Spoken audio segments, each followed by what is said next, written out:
Good evening, good afternoon, good day, depending on where you are in the world. Happy Sunday. Tuesday. It's a day. It's Microsoft Flight Sim Update Day, and it's been a minute.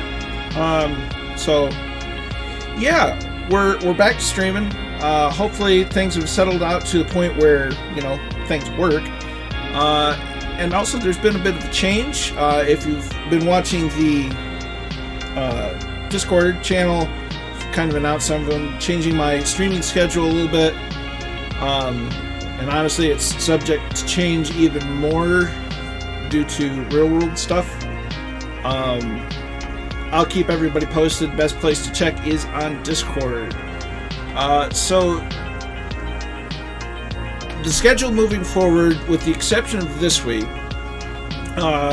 moving to Tuesday, Thursday, Saturdays instead of Sunday, Tuesday, Thursdays. The main stream schedule is going to end up being basically on Tuesdays and Thursdays, Tuesdays and Thursdays will be Microsoft Flight Simulator. Tuesdays being whatever flight.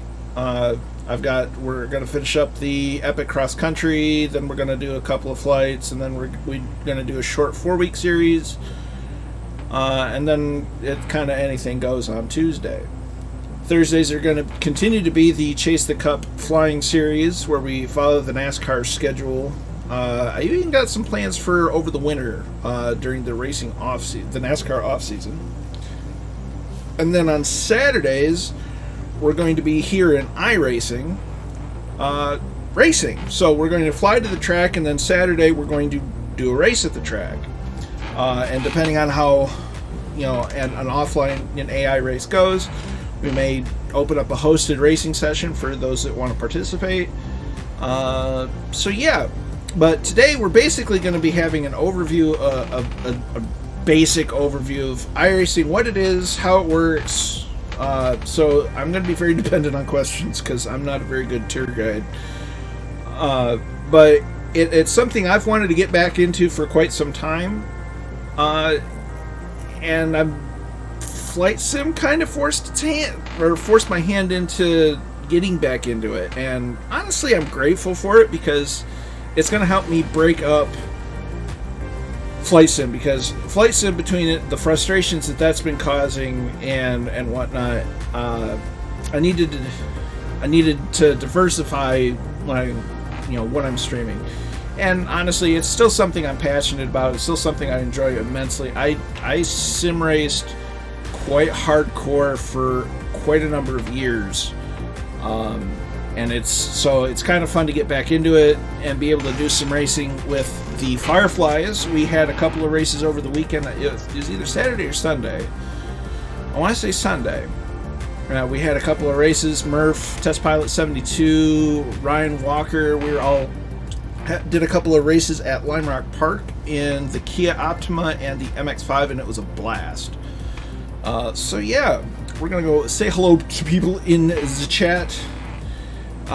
We got Ben McClure. Good evening to you, sir. Seamus McNeil's here. Good to see you. Viper Strikes here. Good to see you. Abnormal 34 is here. It's good to be back. Voice is a bit quiet. Was it the music too loud or the voice too quiet? Which one? Six Knox is in. Good evening. Looking forward to getting a look at iRacing.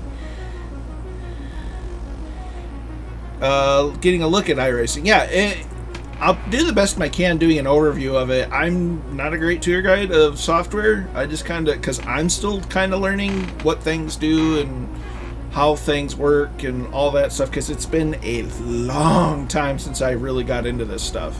So it's all kind of new to me too. 40 Gumbles here, good to see you. Bell Bro is in. Nice. As far as the dumbbell curls go, this is going to be an arm workout in and of itself, so those aren't going to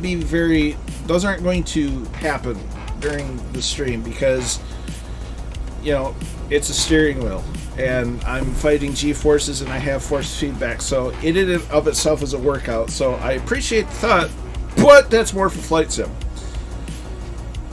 So yeah, so this is the basic UI, or user interface, for iRacing.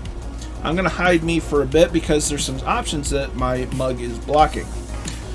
So over here you have your, it defaults to the dashboard. It kind of gives you the basic options, gives you some sim news, and gives you shortcuts of things you can do. So you have your dashboard, you can go to latest news. It'll tell you, it'll talk about the eNASCAR, Coca-Cola iRacing series, it'll give you news about different official series that they're doing. They're getting ready for the iRacing Indy 500, which should be this week. The real Indy 500 is this weekend, along with the World 600 for NASCAR at Charlotte Motor Speedway. It'll talk about it'll just talk about a bunch of stuff regarding iRacing news. I guess we can turn you back up for a minute. It'll show you if iRacing is currently live, and you can watch it either on Twitch or right here in the UI, which that's kind of neat.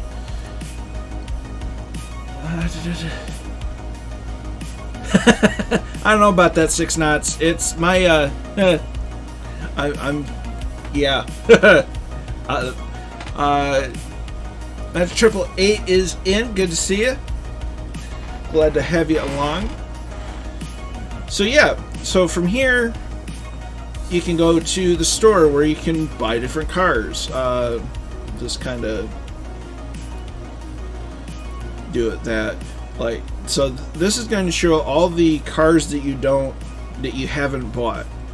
So iRacing is a subscription-based service as opposed to a $60 game. This is a service where you pay monthly, or you can you either pay for a bi-monthly, you do quarterly, yearly, or bi-yearly.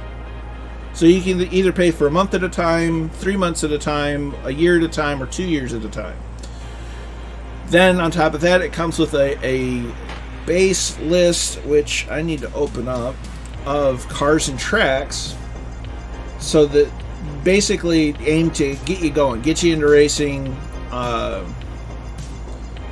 and that sort of thing. I don't like any of that. Sorry, I'm looking for a list because I didn't like the way the website had it listed, so I made my own little list, if you will. Let's see, we need to add window capture.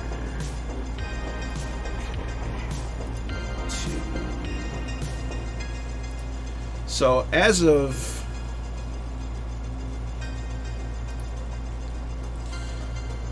Gripper Sim, good to see you, my dude. Hope you're well. Just kind of going over some iRacing basics.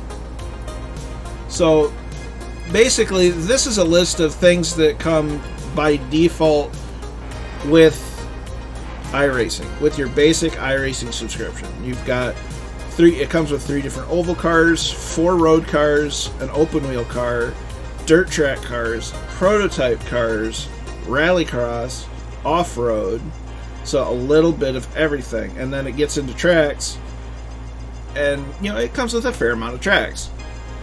And most of the tracks have multiple layouts. So some short tracks will have the main oval and a figure 8 course, maybe. Like the 1.5 mile oval tracks, a lot of those have infield road courses, or they'll have a Legends track, which is right on the front stretch. So there are multiple track layouts per most of the tracks. Beyond what the base subscription will get you, you have a selection of other cars and tracks that you can purchase. Now, that's geared towards, you only have to buy it if it's something you're actually going to drive, or you're actually going to drive on when it comes to tracks, because you can't drive a track its track. So you only have to get what you know that you're going to spend some time with. If you say you get a car that's part of a multi-class sort of racing series, because you can do multi-class racing, is nice. Basically, you don't have to own every car to be able to see it. It's not like Flight Sim where you have to own the aircraft in order to see the other aircraft. You can, like if you're driving around in an MX-5 and I'm running around in a Formula Renault, you don't have to own the Formula Renault to be able to see it. Gripper Sim with this tier 1 sub 2 months in advance. Thanks, my dude. Hope you enjoy the content now that I'm back. It's been a month. Fu Manchu with the tier 1 for 4 months. Many thanks, my dude. Hope you're doing good. Did some driving over the weekend. We are back indeed, and we're in iRacing. So, Fu is also hosting the stream. Fu's been my iRacing sensei, so to speak. He's a great racer, great streamer, worth a look. I'll give him a shout out. Why is my chat telling me my own rules?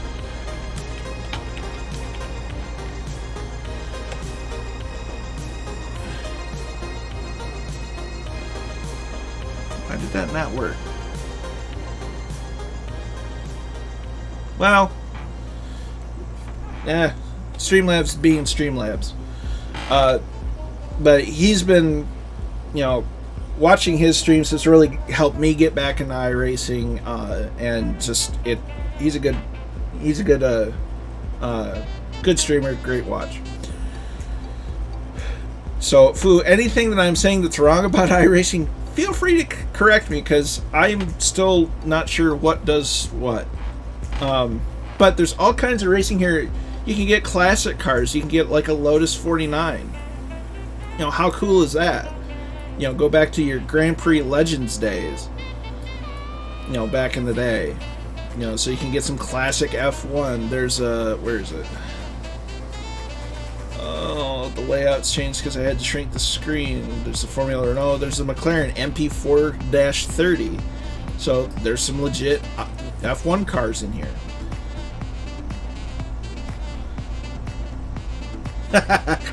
That's not true, Fu. You know that. You're good.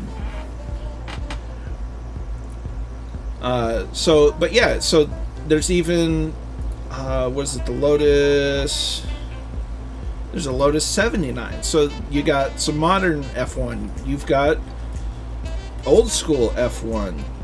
You have somewhat, so where's the Williams FW31. So you've got stuff from open wheel, American open wheel, European open wheel, endurance racing, sports car racing, dirt track racing, rally cross. You name it, basically just about anything you can think of as far as premier racing series, and you're probably going to find something along the lines of what you want to drive. It's a cost investment, and not to mention the cost, but it's also very much time. Dangerous Brian's in. Good to see you. It's good to be back at it. Pro 4 trophy trucks. Yeah, trophy trucks. So there's V8 supercars from Australia. Was it Viper likes the Corvette GT3? I'm big into the stock cars. They've got the next gen stuff. So there's a lot of different things. Now, when it comes to tracks, yeah, you've got, like, I've got it set to ovals. I'll just go to all tracks. You've got, the classic American NASCAR ovals. You've got Imola, Interlagos, Brands Hatch, Circuit Gilles Villeneuve, Zandvoort, Circuit Zolder, so it has Spa, Le Mans, Catalunya, you name it, I also just recently got what I think is actually a beta version of Monza. So there's all kinds of different things. There's nothing stock about a stock car. Very true. Velbro. Oh, Spa. Yeah. So I mean, it has Spa, and it has, different layouts. So it has the endurance track, Grand Prix pits. It has the classic pits. Le Mans. You've got the 24-hour track. With the modern with the chicanes. You have the historic without the chicanes. So there's so much diversity. You can do endurance racing. You can do night racing. You can go from day to night racing. I don't know if it has rain yet or not. Volvo 850R Estate, probably not.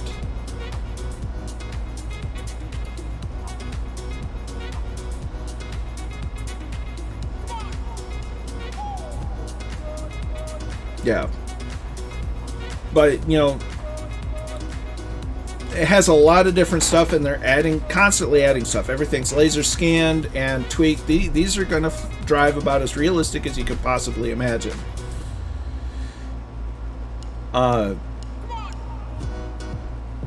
It's just but it goes back into it's an investment. So you can go back, you can see what content you own, and you can customize. You can paint your race cars. They have an in-game system where you can paint a car. Where you select this, it's like, oh yeah, that looks cool, and I'll click paint car. Brian, yes, it is. I think I want to say it's that.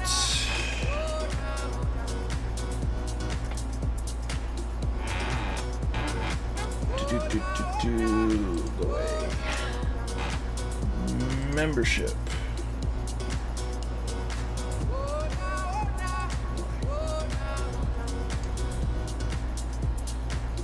Okay, so right now a normal monthly price, so the lowest kind of thing is $13 US a month. Right now it's 40% off, so a 1 month membership would or subscription would cost $7.80 for 1 month. That's a heck of a deal. For 3 months, regular price $33. 40% off, it's $19.80 US. So right now they've got a deal going on for new accounts only. When you buy Cars and Tracks, they have bundle deals, so you get a percentage off if you buy 3 or more, or 6 or more, or 9 or more. So there are ways to save money while doing it, but it's definitely a financial and time investment. But painting race cars, you can select from a lot of variables that are just stock, and everybody's going to see them.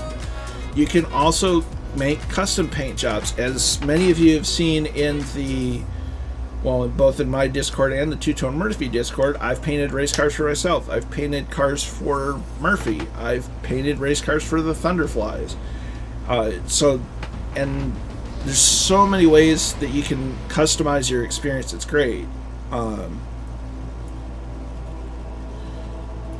It's definitely... No, I don't want to say the product. You can do team racing. You can do league racing.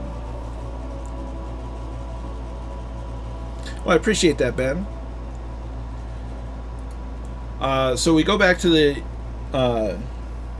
main menu, and that's the store. Go to official series.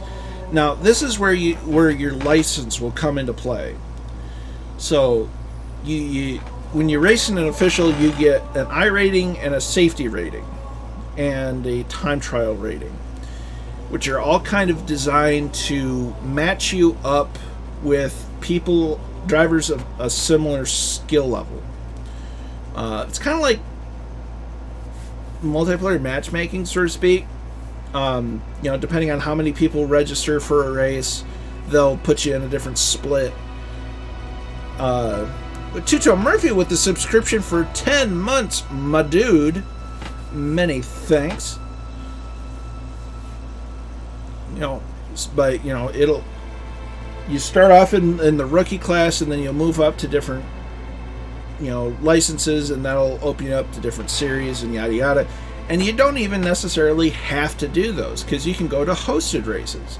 You can create a custom race to race the cars you want, the tracks you want, with the people you want. And that's always great. It's like 50 cents an hour, which that's not bad. I think back in the day it used to be like $5 for a session. And I don't think it was just an hour. But so the price is reduced, and I think it's just fine. So you can do custom racing. You can do just time attacks. I haven't messed with any of these. You can do racing against the AI, which is something that the sim code, the base sim code, hasn't done since 2003. So that's pretty awesome, and that's what we're going to end up doing today. Not in this particular whatever, but going to give you the idea. So you can find different racing leagues. You can watch replays. It has a built-in replay system, so you can save a race, the replay of a race that you've done, and see what you've done. See how it went, get your screenshots and all that from it. So you can see the results from your races. Like this is the Two-Tone Murphy inaugural Grand Prix. My average lap time was 58.2. I completed 37 laps. There's no caution laps, 0 lead changes, and we had 3 people in the race.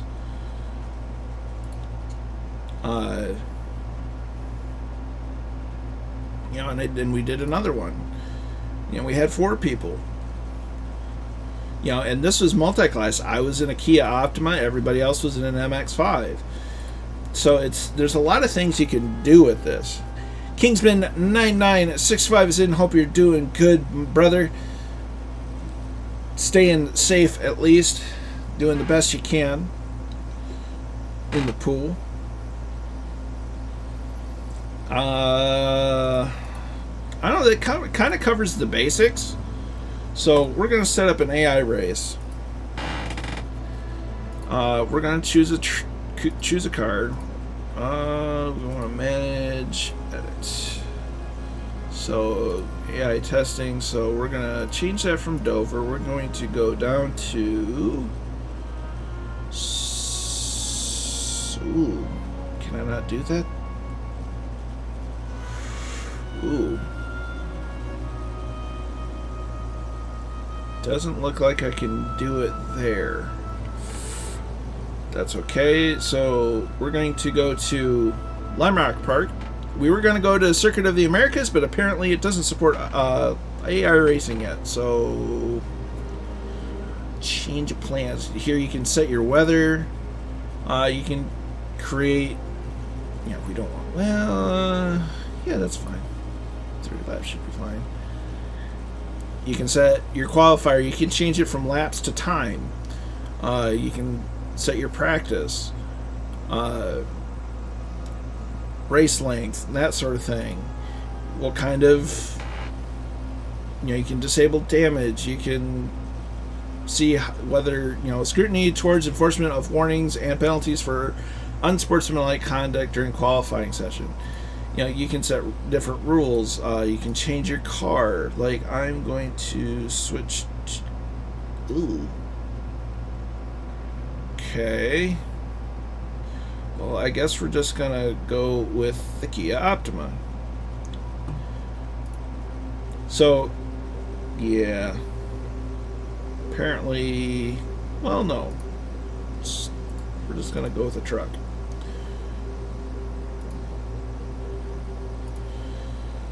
So, AI isn't supported on every track in every car yet, but I'm sure they're working on that. You can set what kind of start you want: rolling starts, double file starts, how many fast repairs you can do, whether there's full course cautions or not, the lucky dog. This is, the track conditions.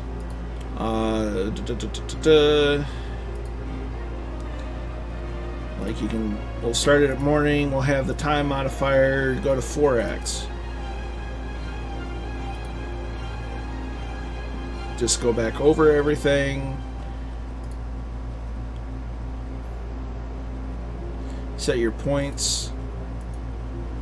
At some point you can choose the number of opponents and the strength.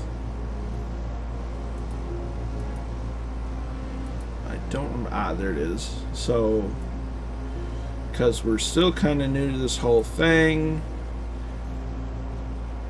you can only do 19 vehicles. Yeah, so we'll save that. So how doable is it with Xbox controller, and can you try offline before you subscribe? You can't try it before you subscribe, unfortunately. An Xbox controller is, was it Test Pilot 72 that was using one? It's definitely more friendly to having a wheel. You might be able to get away with it with an Xbox controller, but I wouldn't expect to be competitive. As Abnormal 34 with the 10-month sub streak, many thanks. That's the Bugatti Chiron is a road car, not a race car.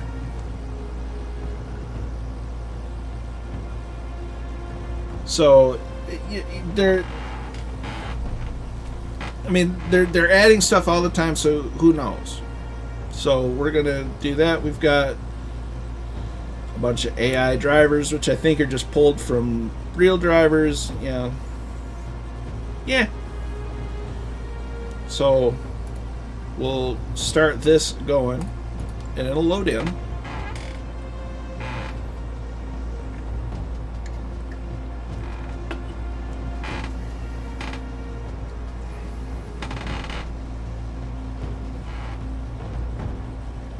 And it takes a minute. It's not too bad. There's some finickiness if you have VR stuff hooked up. It gets a little weird sometimes with the loading, but there's a way to disable it. I have not yet tried this in VR, but mostly because I've heard that once you try it in VR, you don't want to go back. Which I can believe. I'm kind of like that with Flight Sim. It's a whole nother animal seeing it on a screen versus doing it in VR. It's a complete game changer. If anybody has any questions, feel free to chime in. I'll try to answer them as best as I can. But it's been nice getting back into racing. It's been quite a long time since I've really been into it. Is that fan not running? That fan is not running. If you hear a high-pitched whine in the background, I have a little fan here. It's kind of warm right now. And of course, apparently the mic is picking it up constantly, so we can adjust that. Ooh, I never put a noise gate back in.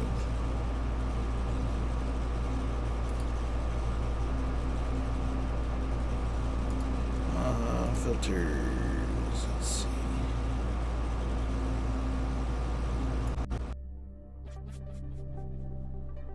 Alright, how's that? So you can see that the visuals are, pretty great looking. They're not cinematic like you'd find in like Forza or Assetto Corsa. It's a bit more realistic as far as the lighting and whatnot.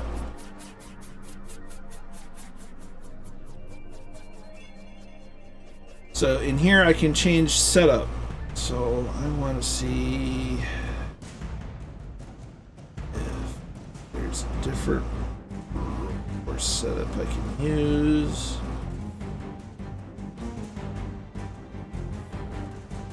Northwest Road, Richmond. Nope. So we'll just stick with Road America. Done. It does look good. I will say that it looks. I just like the way it looks.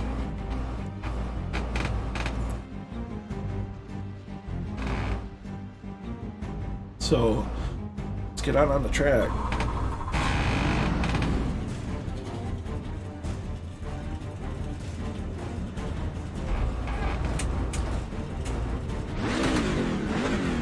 So let me know if it's too loud for everyone.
One of the biggest things you have to watch out for, these things don't have a lot of downforce compared to sports cars or F1 cars.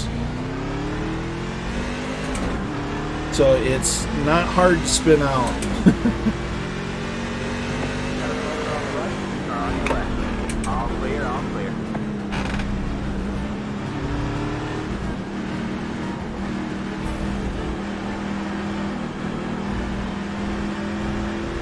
Nobody saw anything.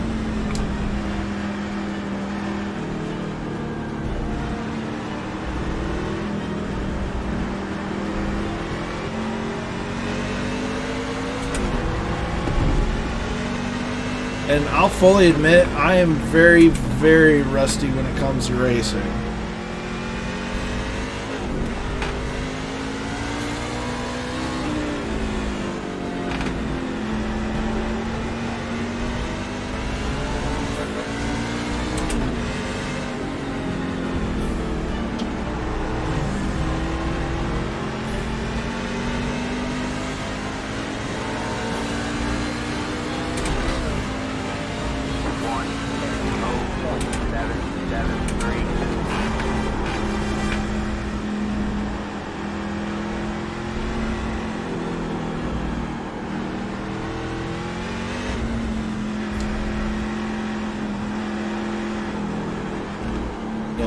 It doesn't help that the tires are cold, and when the tires are cold, you have less grip.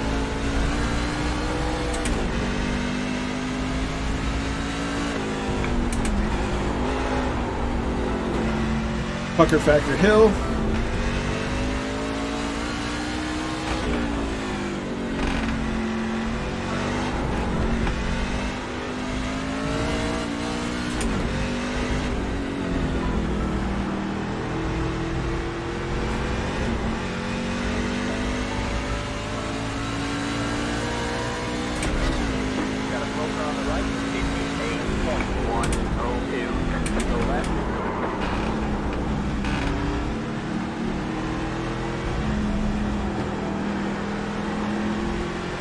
So the biggest thing I need to work on is the fact that I have very little rear grip, and I'm overall experiencing a lot of oversteer. Or as we say in the stock car world, I'm loose.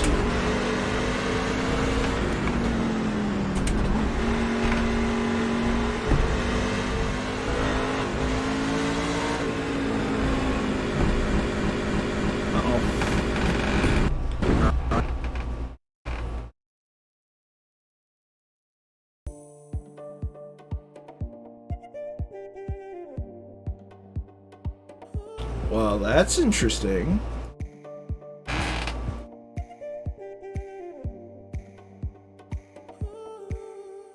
Food just noticed the hat. Yeah, the sim just kind of died.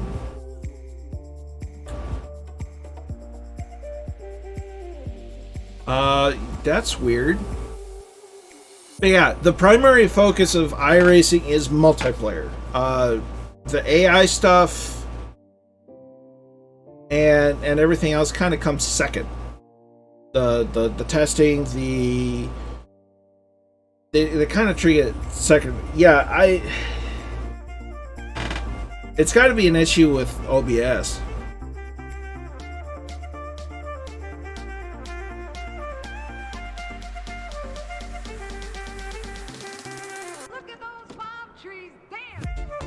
Fu, I may have to bug you later to see what you're using for OBS settings, because there's something goofy going on with what I'm using.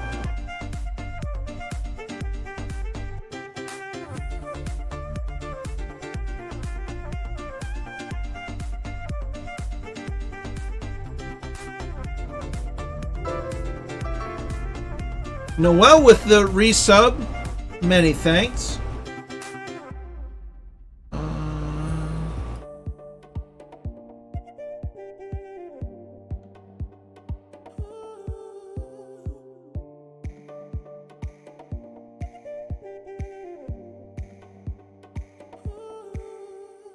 Yeah, that was weird.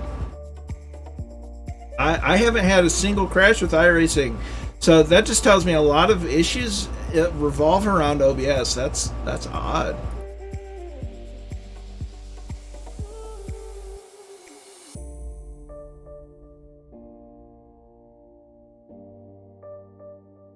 No worries, Fu. I'll be here for a while anyhow. Let's give it another go. In fact, instead of doing AI, let's start off just doing a test drive.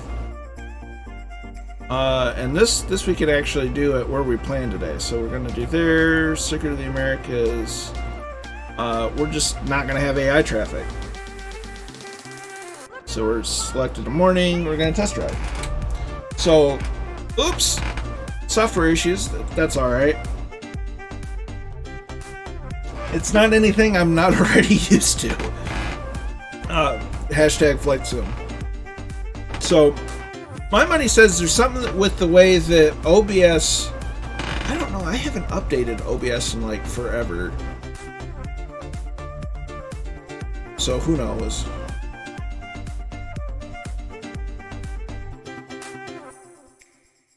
But definitely,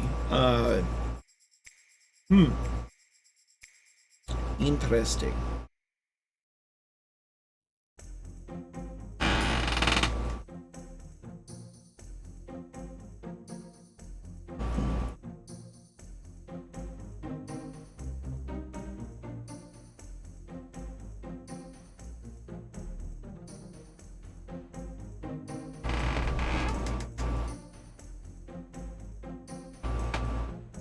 That light is so bright.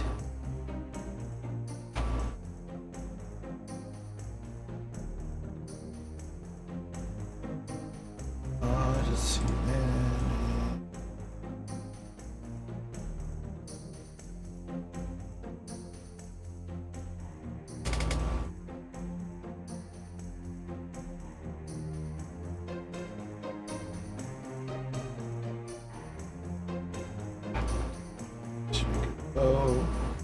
Alright, so we're gonna also keep an eye on our system performance. We got a clue. Okay.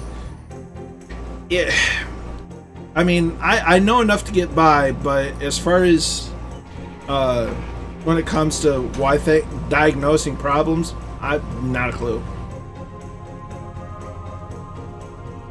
Yeah. Alright, so we're gonna do this without traffic, see what happens.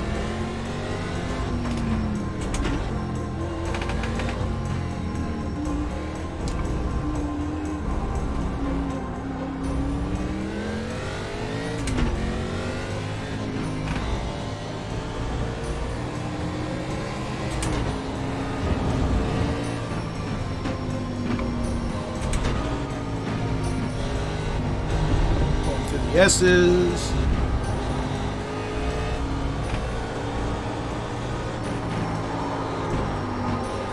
Not a track I'm overly familiar with, but it's one of those tracks where I'm very challenged by it, and I like that. Because it's just like, hey, you're having a hard time. See, I missed that corner completely almost. This is a track that I really want to learn because it's difficult, but once you get down, it's going to be a good track.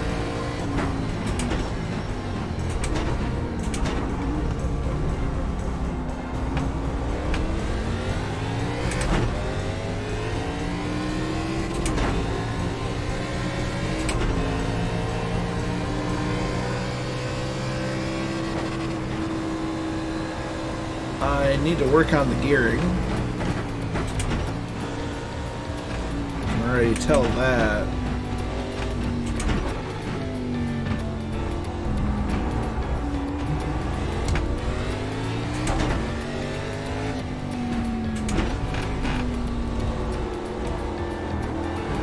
I'm by no means a racing expert. I am no fool. Fu is an expert. I am not.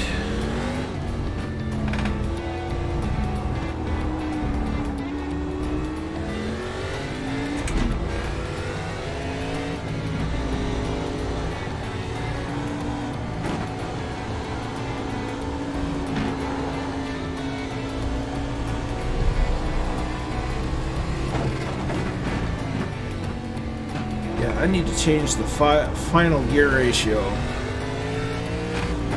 because I'm hitting the chip way too early.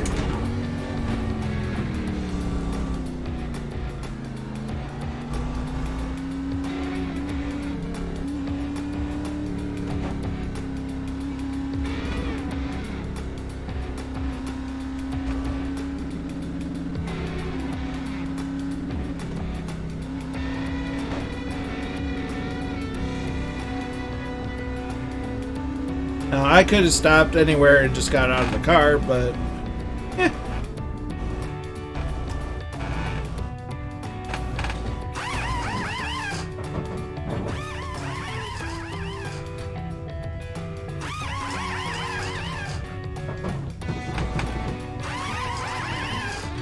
Alright, that's it, go.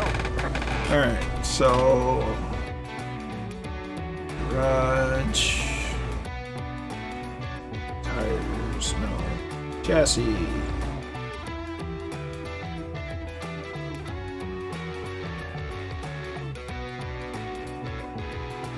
With the 375, see what happens.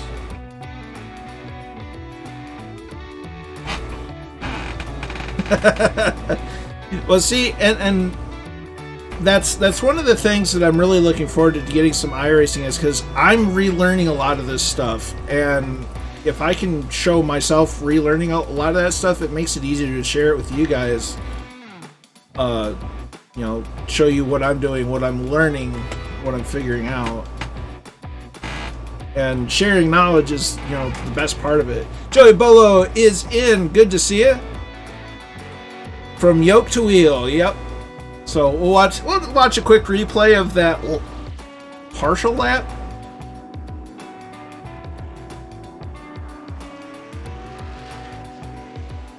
So the track looks so different when you're behind the wheel than it does from TV. It's kind of interesting how that works.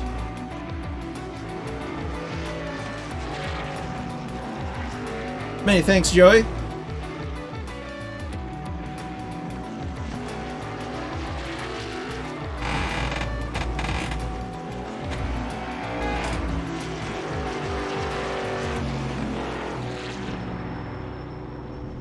See, there's where I went off.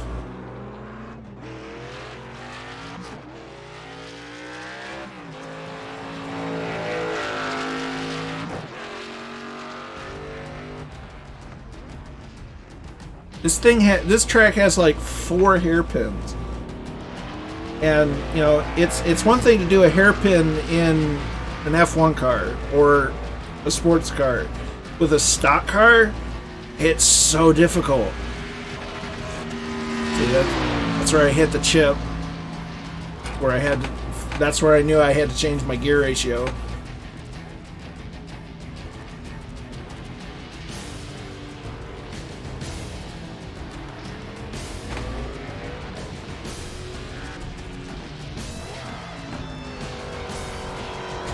See, Joey, that's kind of where I was. Is just kind of, oh, there's when I spun out again, and I think some of that has to do with the gear ratios. Because if it's the gears too high, they'll spin up so fast and not have enough traction to keep up with it. But yeah, I was having issues with Flight Sim over the past month, and being able to break out the wheel and getting into sim racing again is kind of it also gives me more content to add to the channel. Because, you know, a lot of people that are into simulations, they like flight sims, and a lot of flight simmers like racing. You know, and vice versa. When Microsoft Flight Sim first came out, Fu was telling me that a lot of iRacing streamers spent a lot of time in Flight Sim checking it out.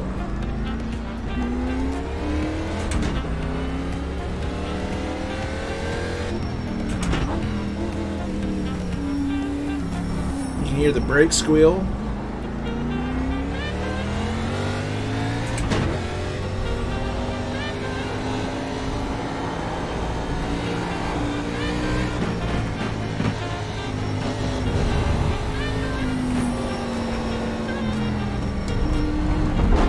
Woo! That's a turtle. That'll upset the apple cart.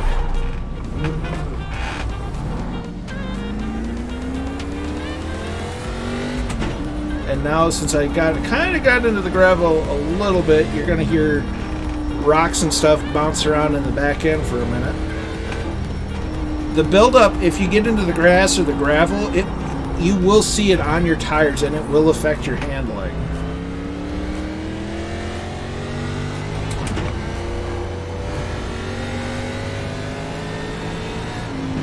Just as it would in the real world.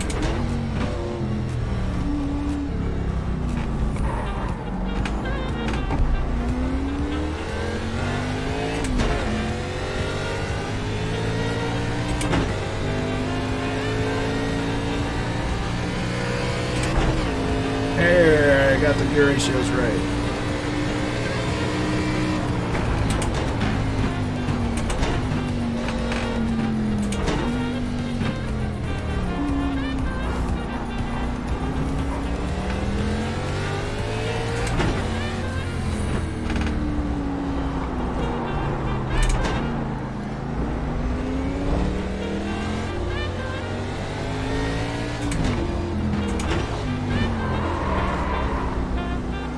Up the left front a little bit.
Turn a little bit. Missed the turtle on that one. God.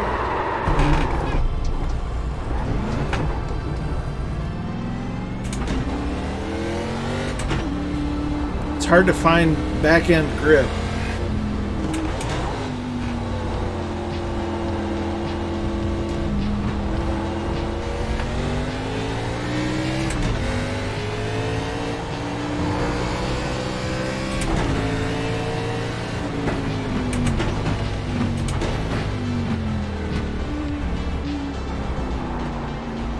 So I'm still learning how to drive this track in a stock car. I've taken Indy cars around it. I don't have any of the F1 cars. I think I've taken the Radical around it. This is a fun course. It's just kicking my butt as far as learning it and braking points, acceleration points, rear end grip. But that's one of the things I love about racing is it's a challenge. Yeah, and I can be a very competitive person. Doesn't always bring out the best side of me, but having me versus the track is probably my favorite part about it, is learning the track, getting better, beating myself, and doing better than myself. You know, making as few mistakes as possible.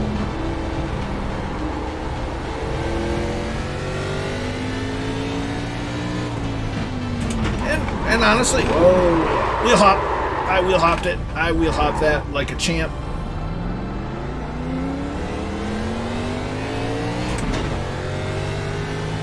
See, this is just 32.424. This is just my way of proving that Fu Manchu is a better driver than me.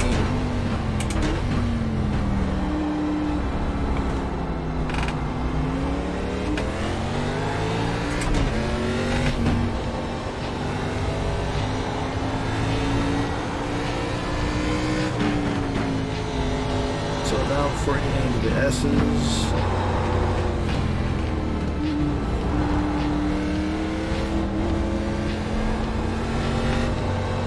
Got to straight that time. Shift down on the first for this section. And that banging you hear, that's the exhaust backfire.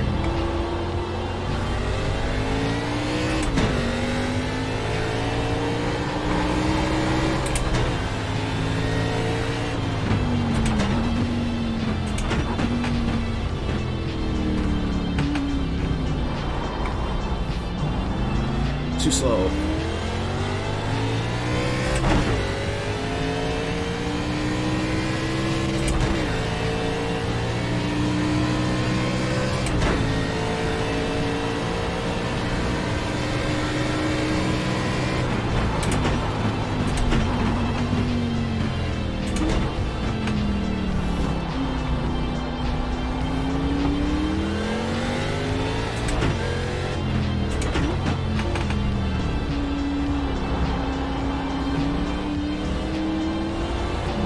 Turning, you always want to look for your next apex.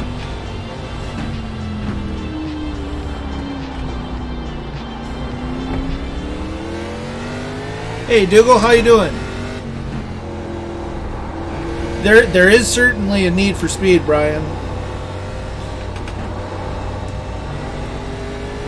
You know, it's like watching Top Gear. A lot of the slower speeds or the slower lap times you'll see of the star and a reasonable priced car, a lot of the slower laps are fast laps because they're smooth. And that last corner gets me every time. 2 minutes 27.965.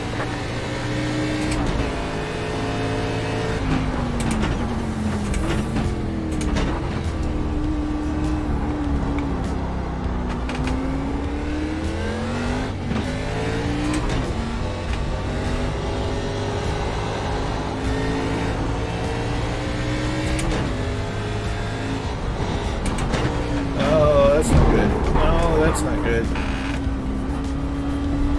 They cut the course. You'll have to slow down and give up the time gain.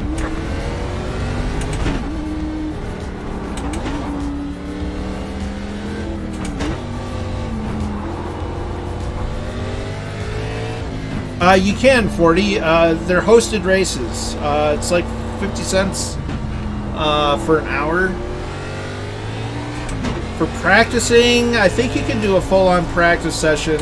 You don't necessarily have to race, but it's still beyond that. I don't have a specific answer. Fu, if he's still here, might have a better answer than me. But the hosted racing, you're able to host it. It's like 50 cents for an hour. And you can customize what track and cars that you're racing. You can also choose different admins and that sort of thing. So I don't have a complete answer for that. So that's I'm not entirely sure, but I think that's part of the hosted race sort of things. So I can't give a complete answer on that yet.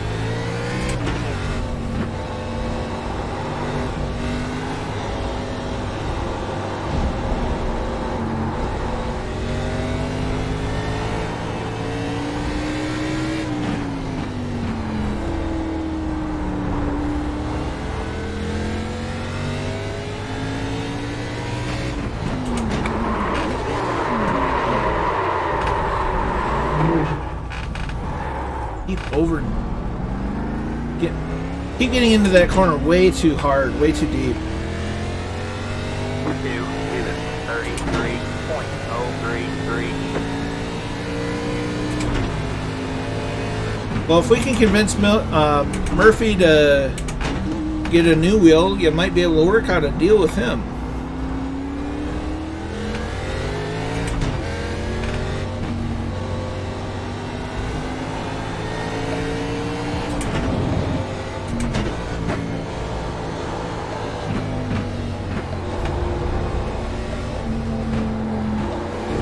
That time.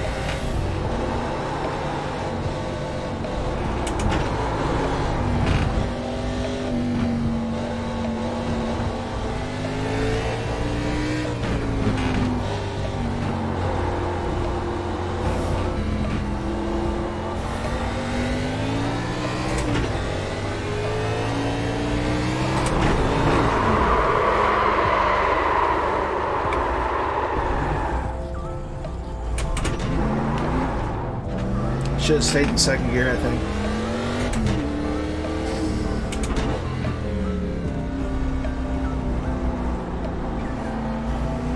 Because with the hosted racing, I know you can select how long the race is, either time or laps, how long a qualifying session is, time or laps, and how long the practice session is.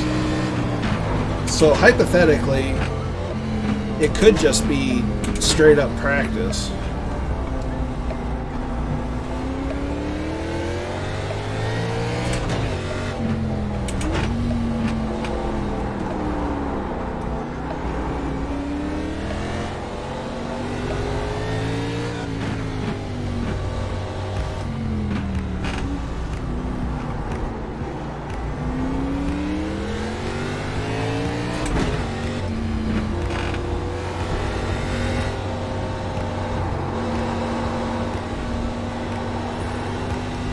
Certainly look into it, though.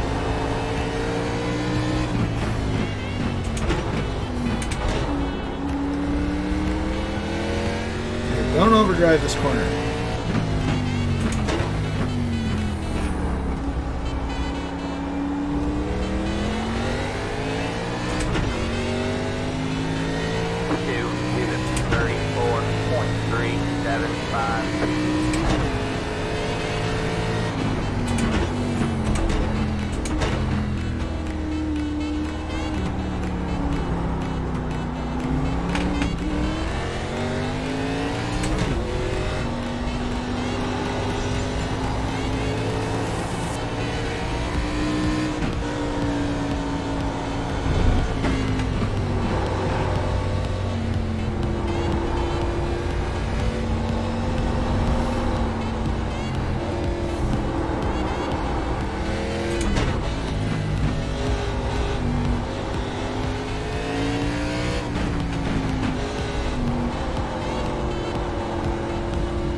I think it depends on how many pit stalls there are on any given track.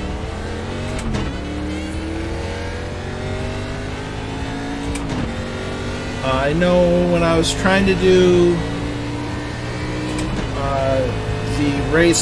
the AI race at Lime Rock Park, it only had 20 pit stalls, so it would only let me have up to 19 opponents. So a lot of it depends on the track,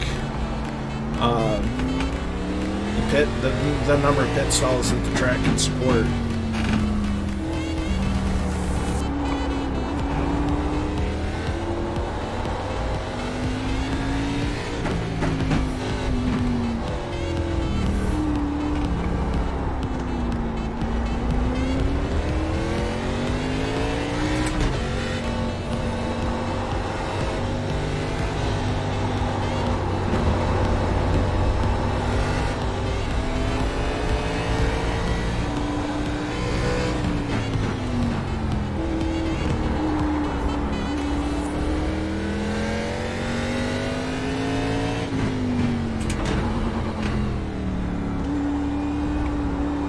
That was a clean lap. First one I've had this session. 27.961. I don't know, we have even 20 Fireflies. And Lime Rock Park's it's a fun little track. We had a blast in the Keys in the MX-5s. Was it Sunday?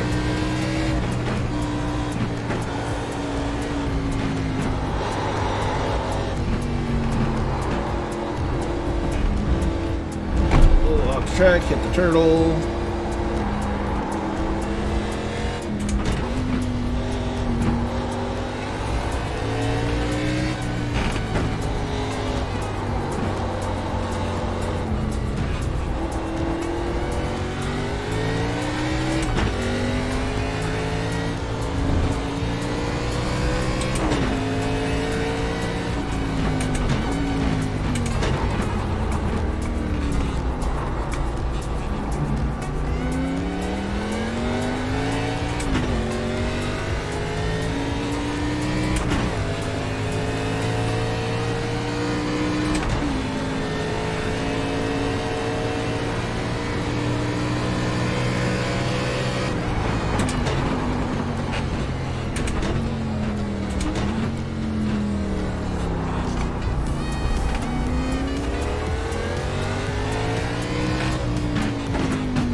Hey, Viperstrike, do me a favor.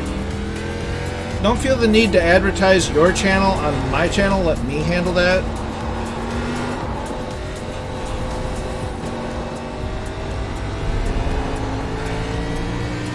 It's kind of rude.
think we'll pull into the pits this time, watch the replay, maybe make a slight setup adjustment, see if we can find a little bit more rear grip.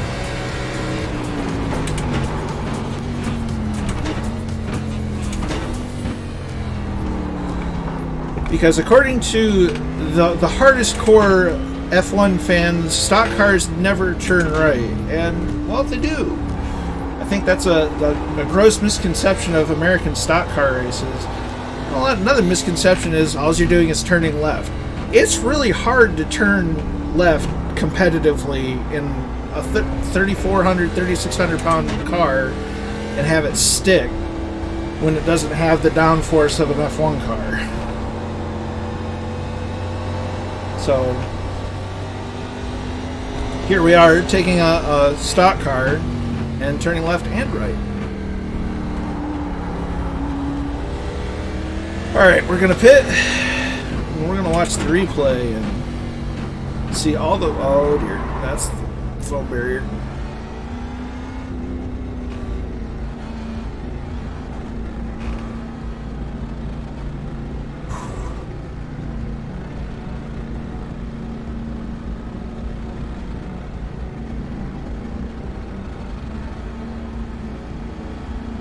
No autopilot. No, it's all manual. They haven't added the Tesla series yet with the auto driving, so yeah.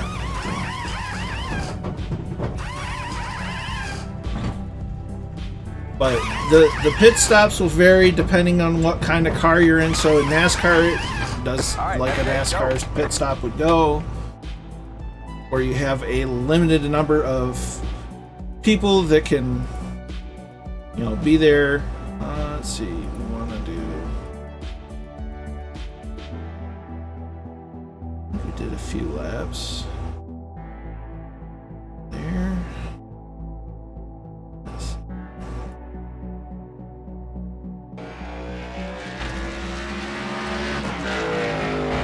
Actually, I think I did a few more than that just because of... I never finished a lap. There we go.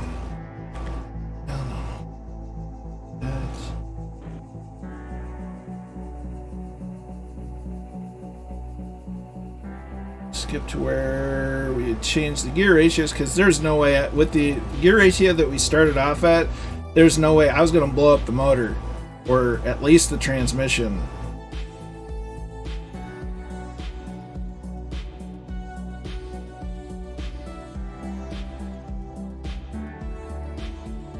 We're going to skip ahead until we get back onto the track. There we go.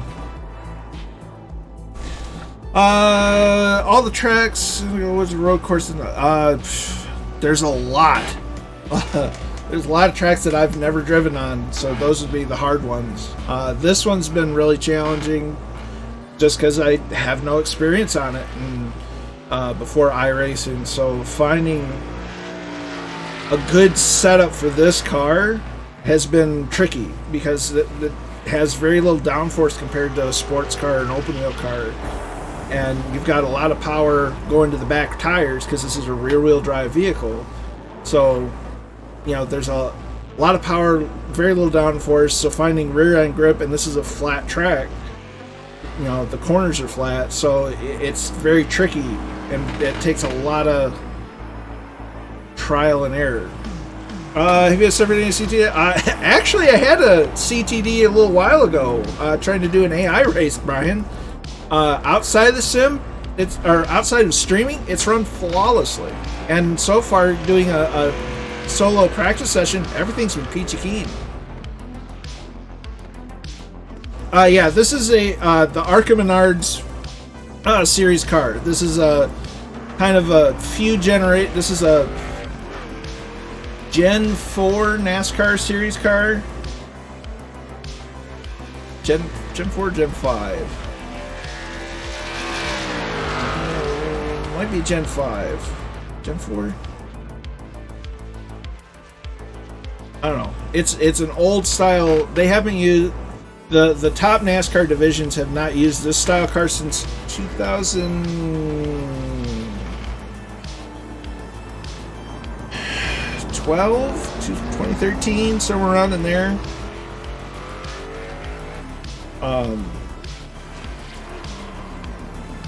Locked up the left front there. But it's a NASCAR style cup car. I have it painted up like a Dodge Charger, which they ran in bodies similar to this.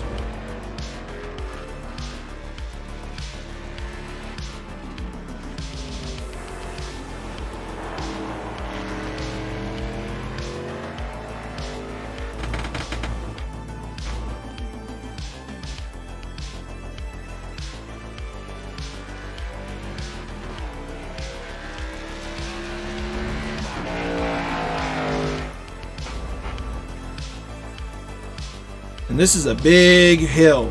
When you're driving, it doesn't seem like big. This kind of perspective, it's a big hill.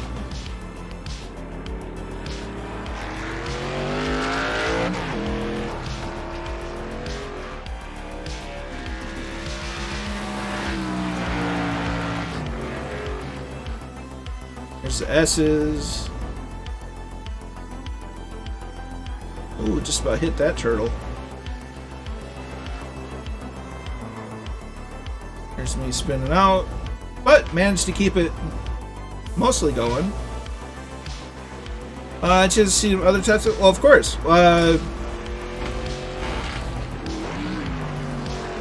I shall show off my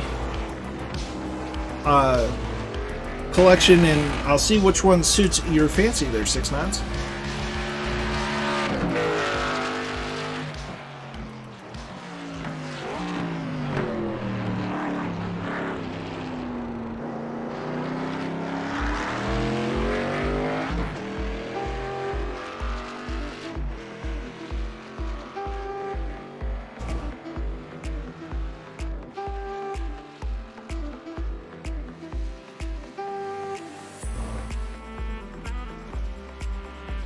Don't mind me something open wheel? Sure, can do.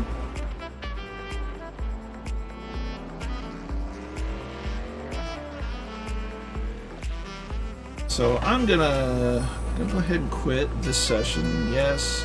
Gonna save the replay because that was a good replay. And then I'll switch back to the UI. So I can go back.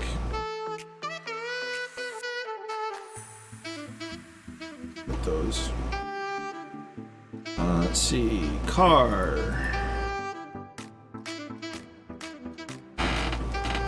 Let's see.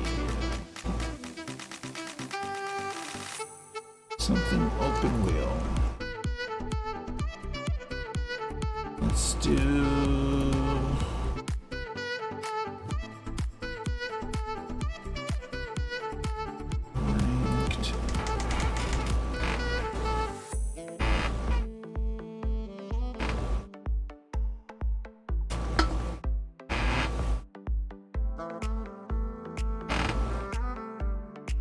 We're waiting on the sim to load.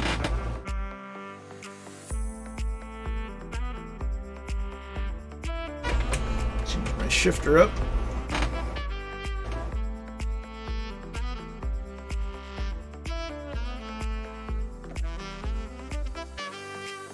This probably has to be. This has to be probably my favorite F1 track. There's just something about Monza. Dangerous Brian, I'm using a Logitech G25 with the default shifter, and my pedals are Fanatec Club Sport pedals with the inverted conversion. I think the modern equivalent to the G25 is the Logitech G920 or G29. The only difference with my G25 is I've modified it so it has a real steering wheel, which is a little bigger than the stock one, so it gives me a bit better control for how I drive. So. Now, mind you, this is not F1. This is 2009 IndyCar.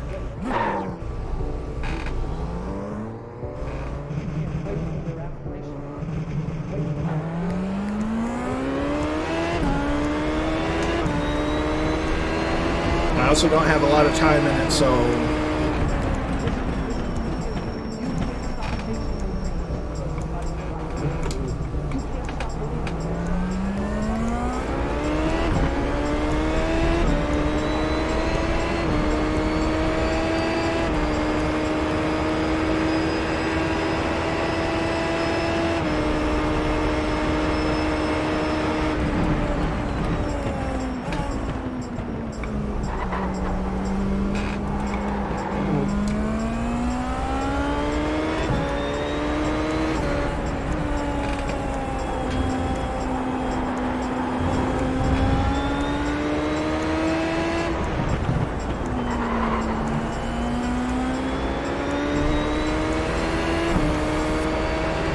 Yeah. You really do get the sense of speed in this.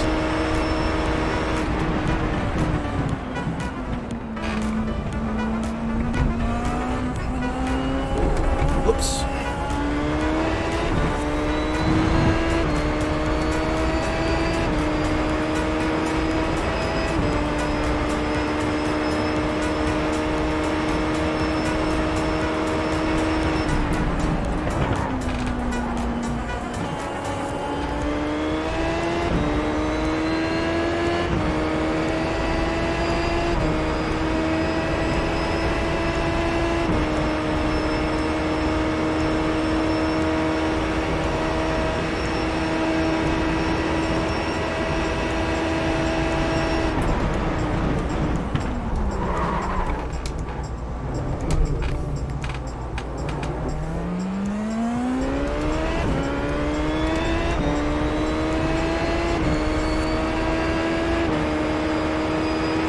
Yes, it is.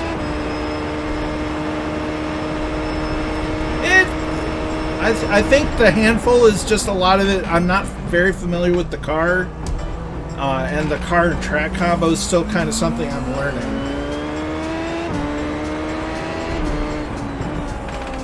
But between the force feedback and the fact that these handle like they should, it takes some doing to properly, drive at relative speed.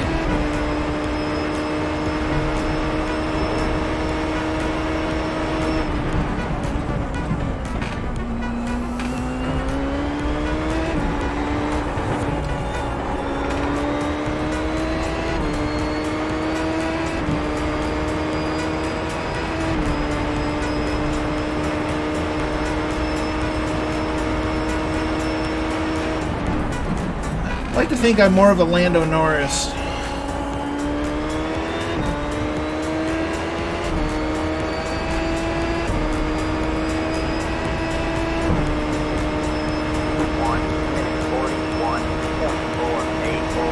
Now, I couldn't tell you if that's a good time here or not.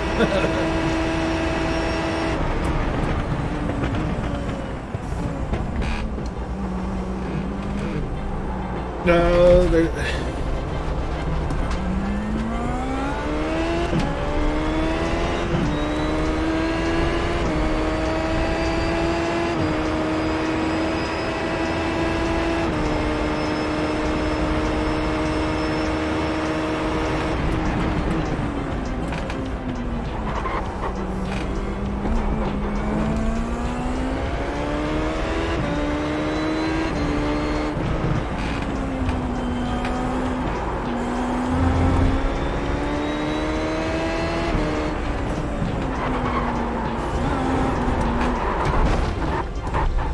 oops. Okay, so we're gonna go to TV1, lap 0. I can see the rearview mirror, but I can't see. But can you insert a map to see ahead? No. I think. Well, I take that back. Sort of. There's a program where you can add some overlays to where it will give you a track map, but by default, no. This is meant to be a simulation where you have to learn the track like you would. It's It's not a Forza. It doesn't give you a whole lot in the way of help.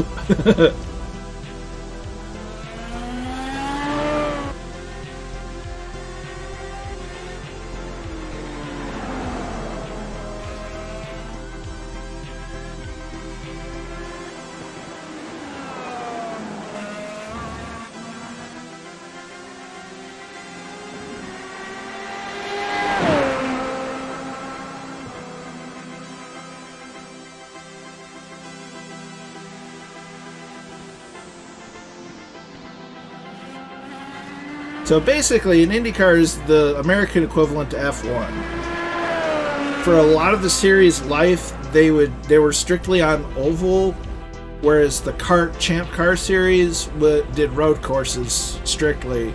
Then they kind of merged together some point in the early to mid 2000s, and then it just became IndyCar again.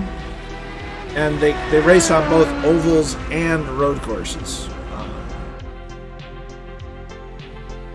In fact, fun fact about Monza, they also have the oval layout.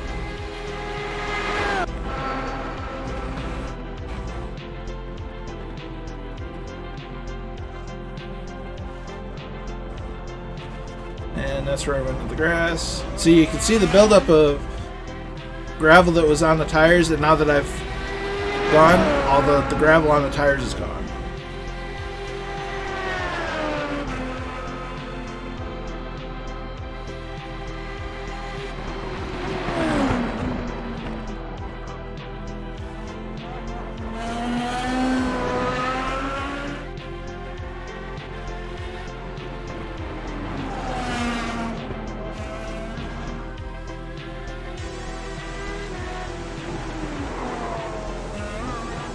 And there's the wall.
Now, with the time and weather, the track temperature conditions will end up changing over the course of time. And over the course of a race weekend.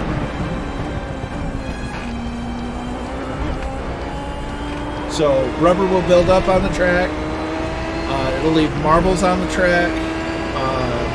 So if you get out of the groove and you get into the marbles, that's going to build up on your tires and it's going to make you handle worse.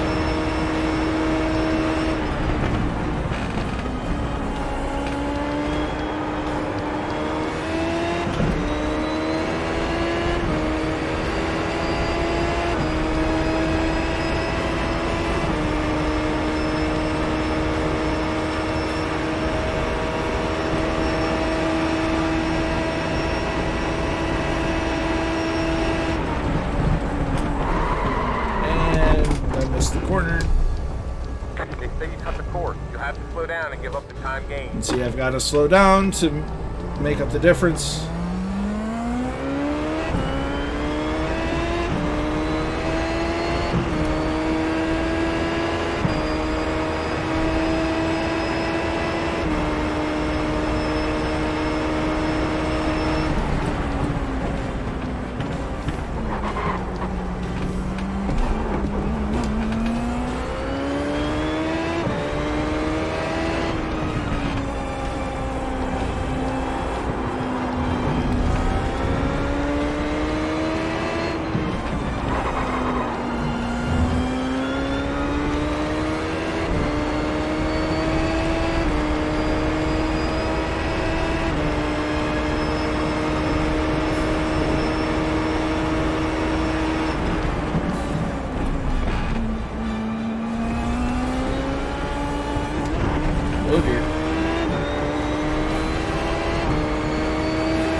That was not good.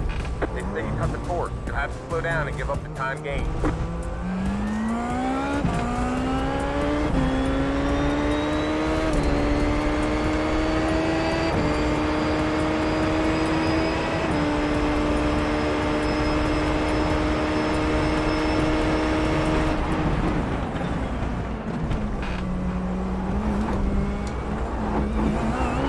Oh dear. Well, that doesn't look good. You've got wheel damage. Yeah, you got wheel damage. No kidding. You don't say. Never would have guessed.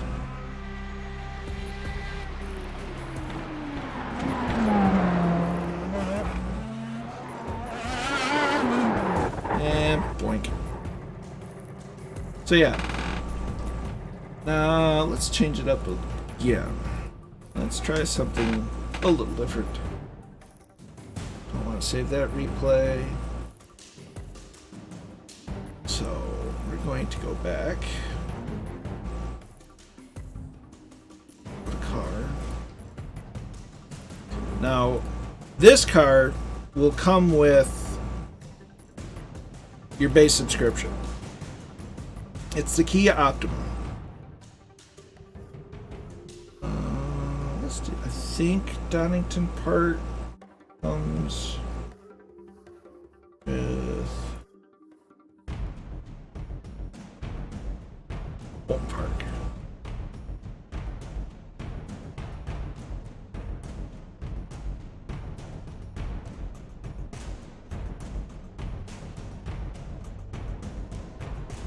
International. We'll just go with that one. So do it morning, hit continue. Take a drink of water.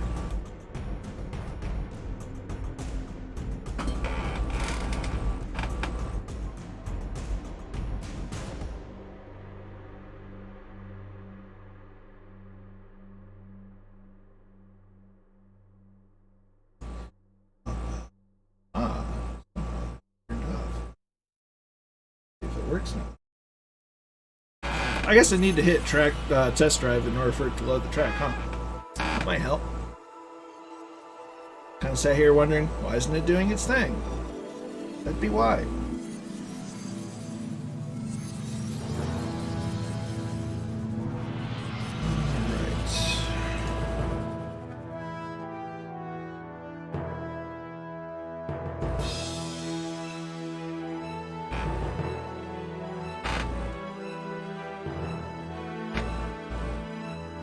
Now, I want to say that this is in the UK. British motorsports. Picturesque and challenging road circuits. Mid Cheshire Car Club. So we're in England. Words are hard. We're in England.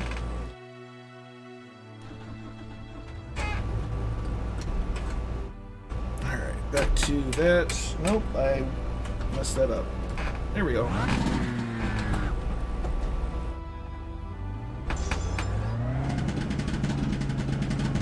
Here's a track that I'm completely unfamiliar with.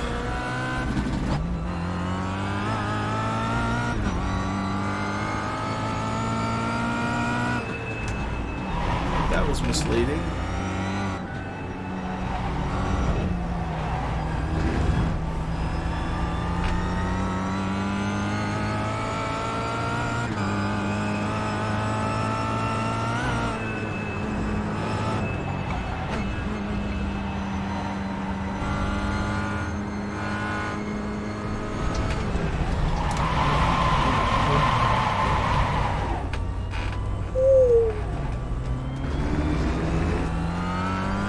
Well, hopefully Sim Update 3 or 4 or whatever it is fixes a lot of issues.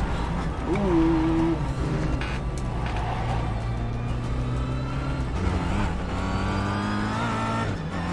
That I was having.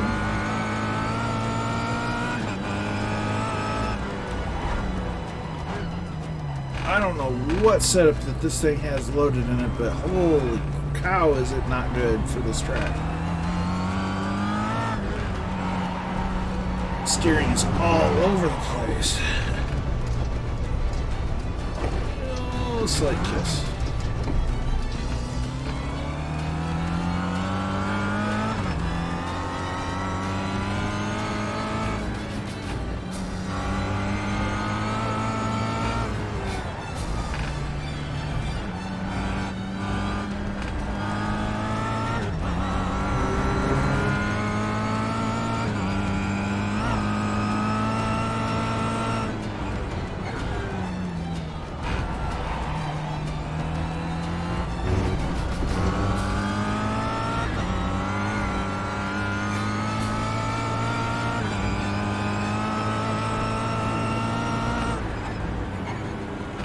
Give her another lap, see what happens.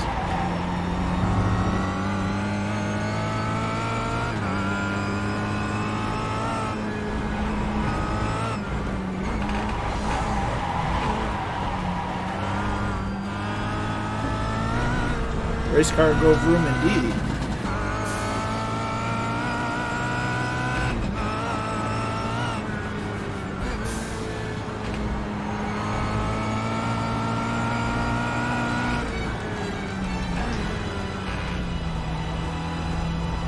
Tokyo Drift in this corner.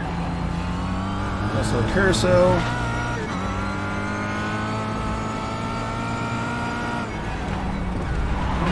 Oh dear, that's not good. Yeah, what in the world setup is this? Holy cow. Baseline, huh? My gosh. Road lawn.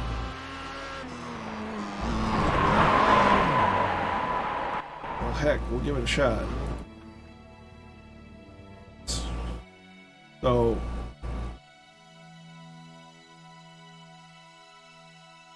this is the oh dear. This is the Kia, Brian. This is what we raced over the weekend.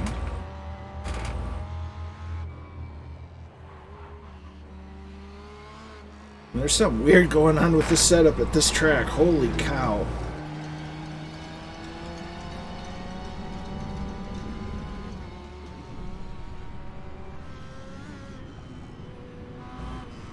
It's actually it's a challenge to drive. It's kind of fun because it's a step up from the MX-5.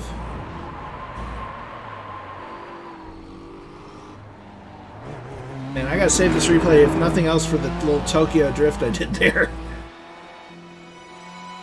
But it's a trick to drive. But once you kind of get used to how it works, it's not that bad. It's actually kind of fun.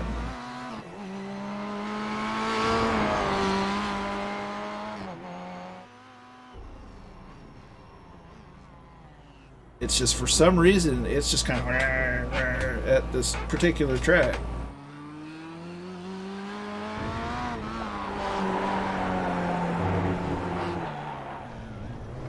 Ooh boy.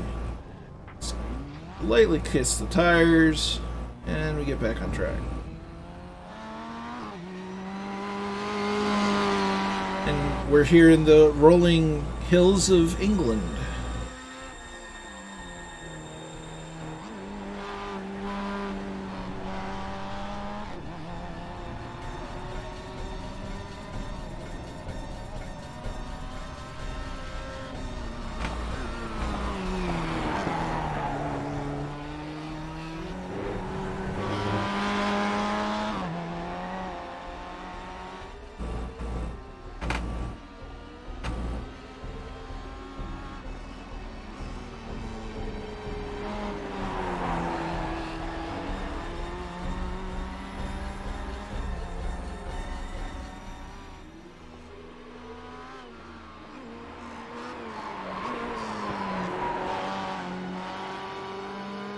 It's just, for some reason, it's just way too...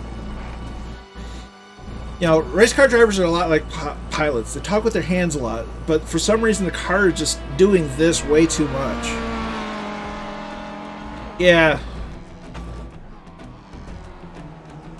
some village spillage on the trackage.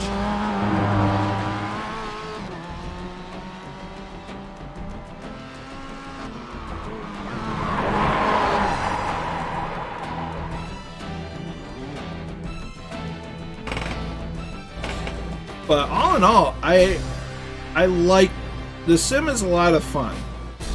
Getting into it, you have to ask yourself, how long am I going to use it? How often, how much am I going to use it? How much do I really want to race at a strong level, and how do I feel about a subscription base? I'll be honest, I'm not necessarily a fan of the subscription base myself, but it is what it is. The product itself is really good.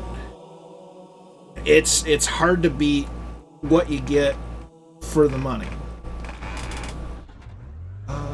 Actually, I want to set up a night race. I want to show you guys racing at night, because that's a trick. Like, that's... Let's see that. It's kind of nuts. So we're going to get Mazda.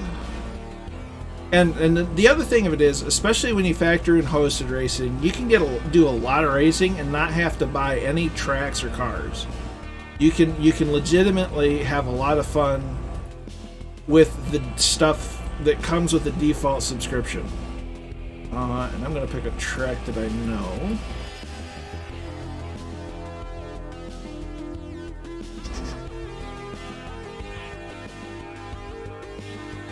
Ish.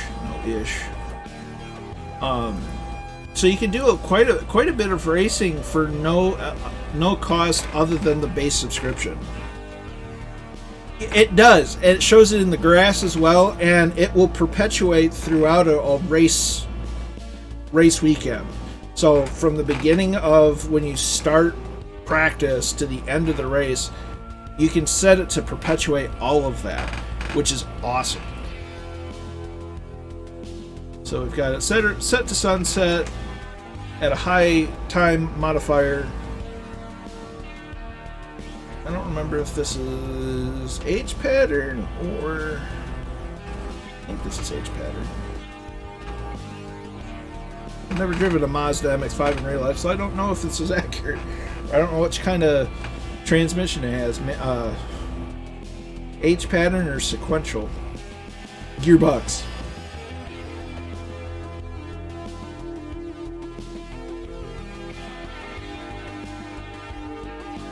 That's a funny name for a turn.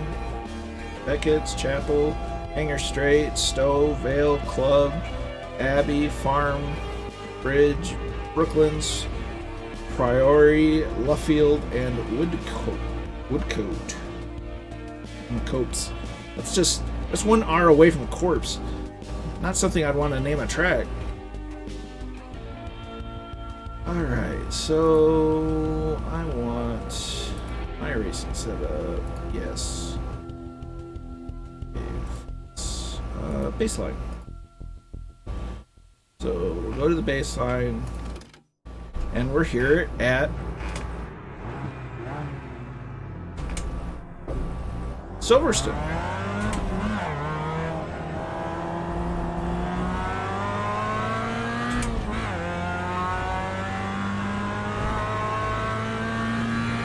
I know Allie was saying she loves the MX-5 as a car.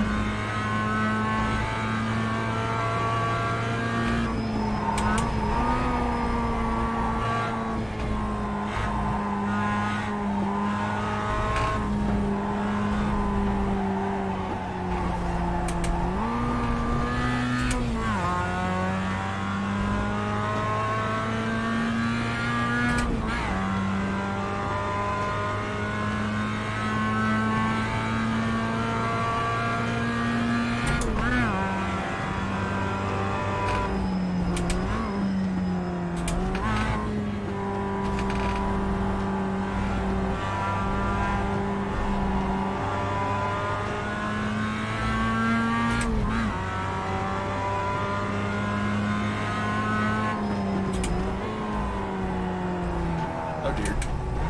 That's grass.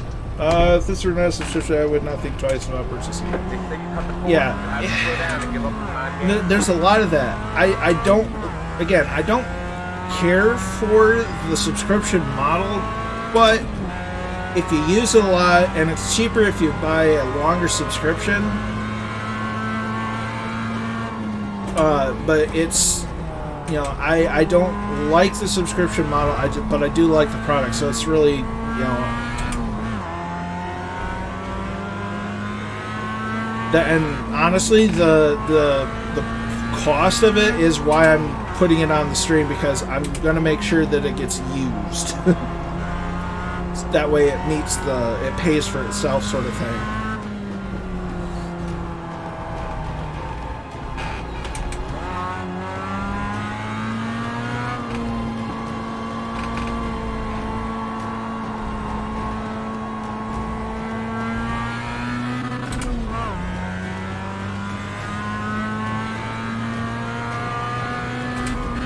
Yeah. So, is it worth it? Yes. In my opinion, if you really like racing and you want to race the best thing that there is. But it's kind of a situation where you get what you pay for. But at the same time, it's still a tough pill to swallow. And I kind of put it in terms of, I spend money on a Navigraph subscription. The cost of the Navigraph subscription isn't that far off from what I pay for this. I should have been in third gear. And this, in a lot of ways, is more useful than Navigraph because it's the whole sim and not relying on a sim that's, you know, can be very finicky sometimes.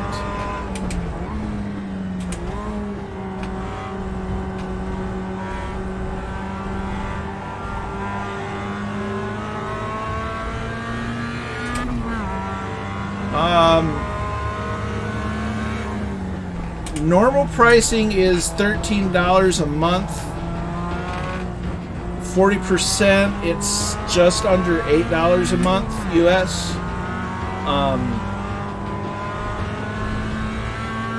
And and then 3 months is $33 for 3 months, making it basically $11 a month. And that's reduced right now by 40%, so it's $19.28 US.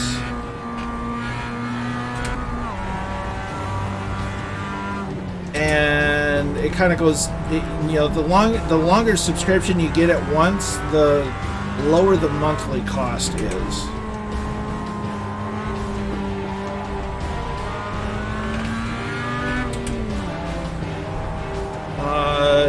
Is it better than Assetto Corsa and Project Cars? I can't speak to that because I've never messed with either Assetto Corsa or Project Cars, so I don't have a comparison, unfortunately. 2 23.419. Yeah, I think it's been a while since I've streamed, so I had to log on and turn it off, turn it back on again. I had to wake it up.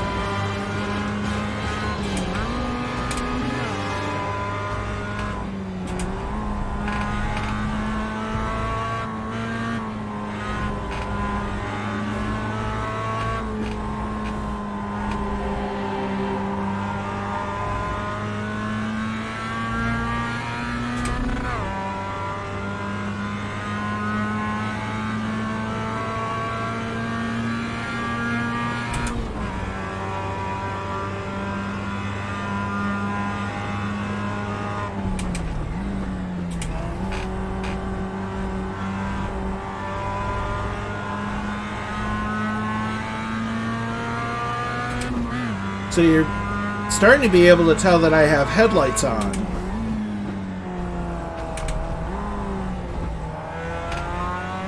Because the world is getting darker and darker as we go on. I think I'm starting to find a groove with the track.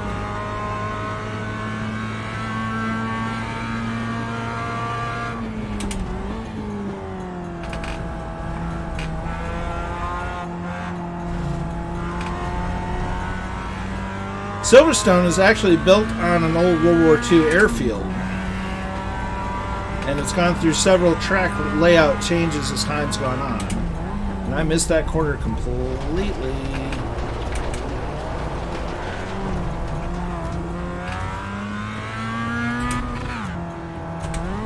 Important thing is I maintain control of the car.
That's a message I'm going to have to read in a second.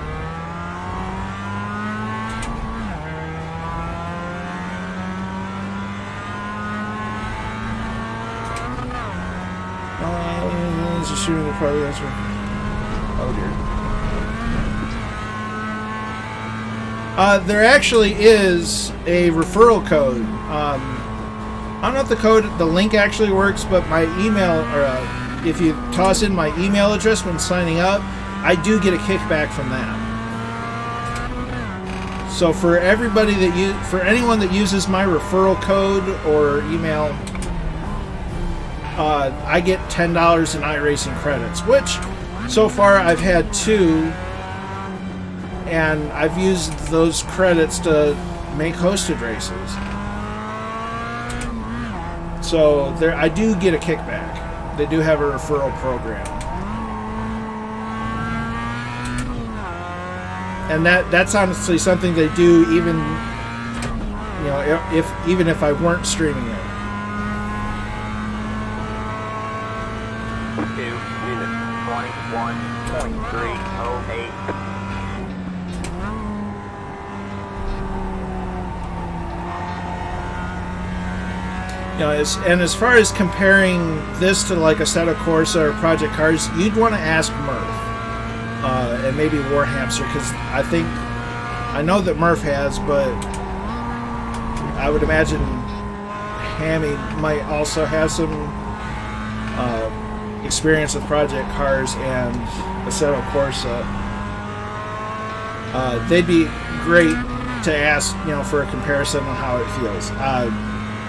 I honestly, I've been racing on some sort of sim that uses the game code that this is using since 2002, and well, even before that maybe.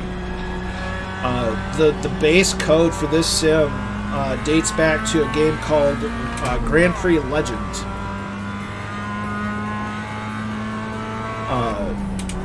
which was released in the mid to late 90s.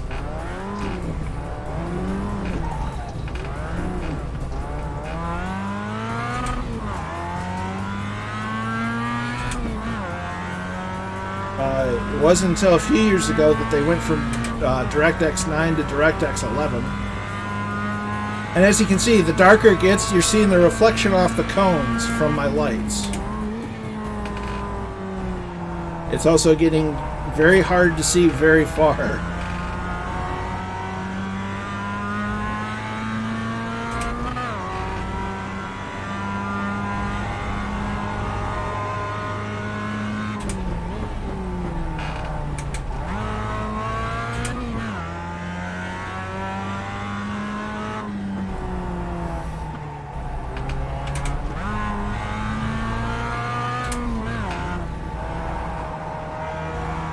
And I believe both Murph and Hammy got like a 1 or 3 month subscription just to give it a test, just to see how they liked it. So they might also be good, give you good feedback on is it worth the cost for what you get.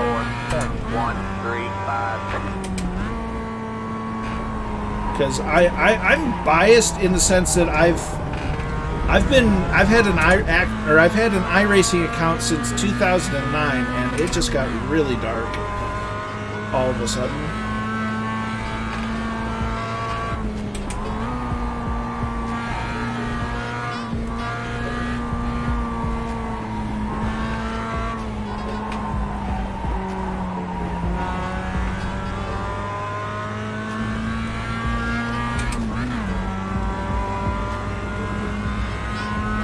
So they'd have a good frame of reference on, a better cost-benefit ratio analysis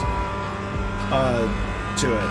And I like it because it's fun. It has a good model. You can pick up a race any time of day.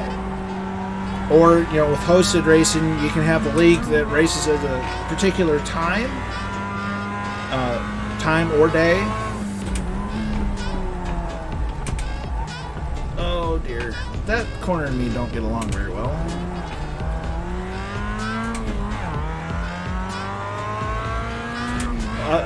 But official series, they rotate all throughout the day, so you can basically have a race anytime you want.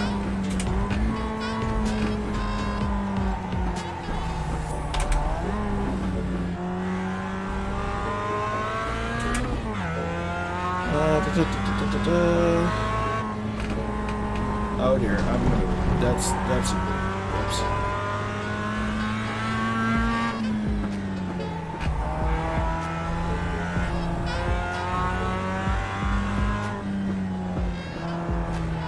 I'm gonna pit this time because this lap sucked anyway.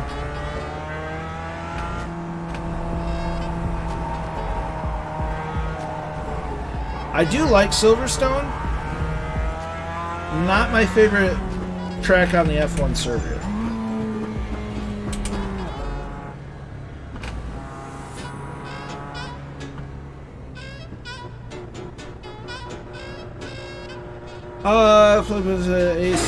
AC and ACC are great for the visuals. Laser scan tracks and strategy. Project cars is probably a bit lesser first handling models. And that leads me to this. All the cars and tracks in this are laser scanned.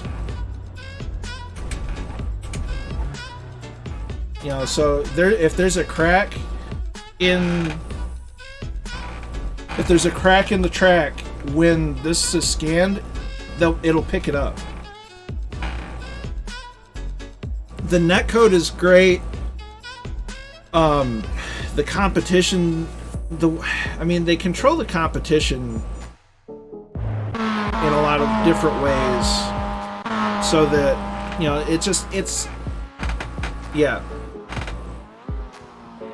or better than nothing is better than iRacing.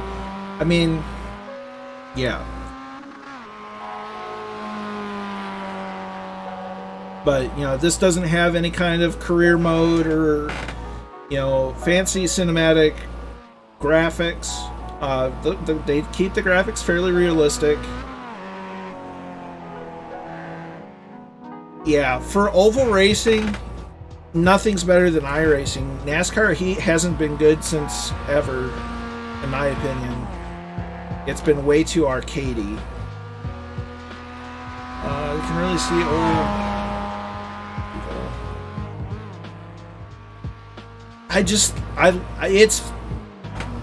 I'm not gonna lie, it's All right, that's it. Go.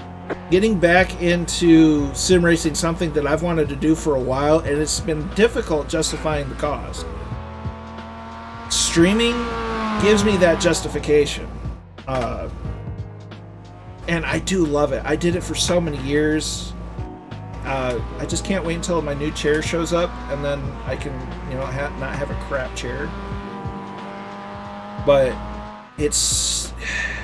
I love it. I mean, I love even just taking a car out and driving on the track. But to be able to do races like when we did the races Sunday with Murph and Test Pilot 72 and Ryan Walker, I had a blast. I forgot how much I loved racing, and it's so good. And being able to share those good times is it's huge. It's like when Flight Sim first came out. It's crazy how it does that.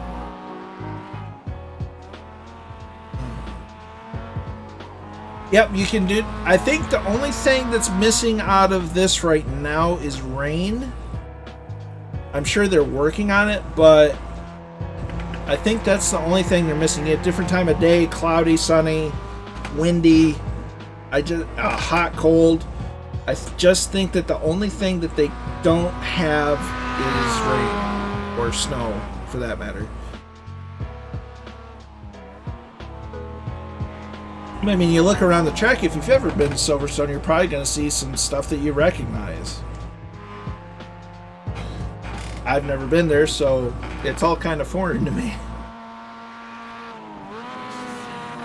And I do love doing it, Brian. I've wanted to get back, like I said, I've wanted to get back into sim racing for a while. It's just finding the justification for it. I'm just glad that my wheel and pedals still work. That saved me a ton of money in and of itself.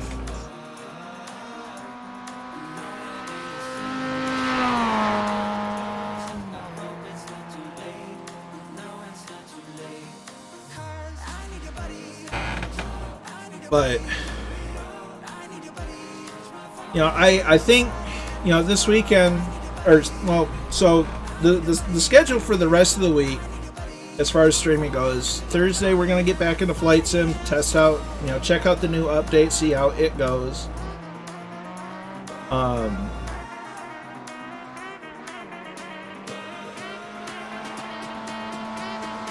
And we're going to do a flight in the Savage Cub from the Atlantic coast, and we're going to fly to Charlotte Motor Speedway, fly over it, land at a nearby airport, and nearby airport. At a nearby airport. Okay, I said that right. Then, Saturday, and after Miss Johnson finishes her stream and flight, we'll be doing some more iRacing in a stock car at Charlotte Motor Speedway. So we'll be able to get to see the track in Flight Sim. Half the time it's not represented right. Is what it is, but we get to see it from the sky and see the surrounding area. And then Saturday we'll see the track as it is from the ground. Well, I do appreciate that, Brian. I really do. It's good to get back into streaming. It's just been one thing after another. Windows was acting weird. My mental space was not where it needed to be, and finally things are starting to sort out, and I can't wait to share more racing with you guys, and I'm really hoping to get more flying in, if I'm honest. I love flying. I love flying as much as I love racing, and it's been killing me to not fly. Not to be able to fly in a stable fashion, whether it be in groups or streaming. It's been incredibly frustrating. And, hopefully the sim updates fixed a lot of stuff. That remains to be seen, but we'll find out. But getting back to normal is going to be nice. changed up a little bit. You know, my stream graphics changed a little bit. I kind of changed some ways that I announce streams, and you know, a lot of that's helped get me back into that right headspace to do this stuff. And hopefully the computer and the sim. Ooh, I'm not sure why I went off track there.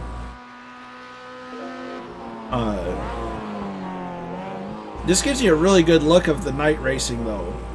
I'll say that.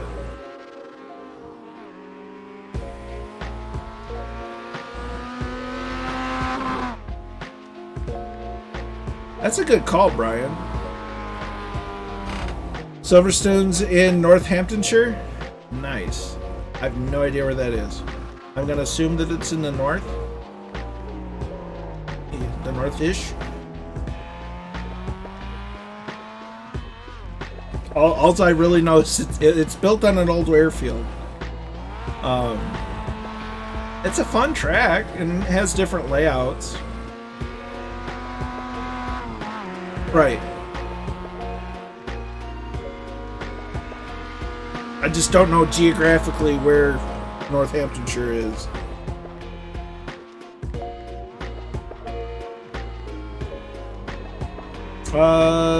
Yep. It's kind of an older version of it. I guess the track layout or something's changed over it.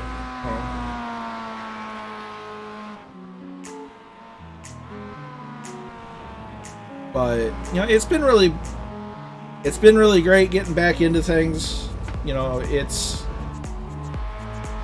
was kind of a gamble getting into racing. You know, I'm glad to have you all still watch me regardless. You know, whether it's flight sim or not flight sim. I wanted to keep something simulated related because that's stuff that I enjoy. You know, we're such a sim-centric kind of community in a lot of ways. You know, we've got Murph and a bunch of us to do flight sim. We've got Seamus doing the bus and trams and trains and trucks, and Murph does a little bit of the trucks, and you know, I do the flying and the racing, and you know, it's really been great. And being able to get community involved, and you know, maybe we can start getting hosted races with like Fabio's community, because Fabio's seemed to express a little bit of interest in it. He's another person that's, you know, found it difficult to justify the cost, and it's completely understandable. It took me a minute to figure out, you know, a fine justification for getting into iRacing. So it's great to have the community, you know, watch whatever. It's really great. Is east of Midlands in the UK. Gotcha. Streaming is demanding, and it really is, because I'm the kind of person, I don't like being the center of attention, which seems counterintuitive to being the streamer, because when you're a streamer, you are the center of the attention, which is why I try to put, okay, the focus is on the racing, not me. Is what it is. But it's been a great way to get involved with, you know, the community of the Fireflies and Murph and everyone. It's just been fantastic. But I think that being said, might end up calling it a stream. I know it's a little short, but hey, I'm getting back into it, and look how dark it is. Once the sun goes below the horizon, it's dark.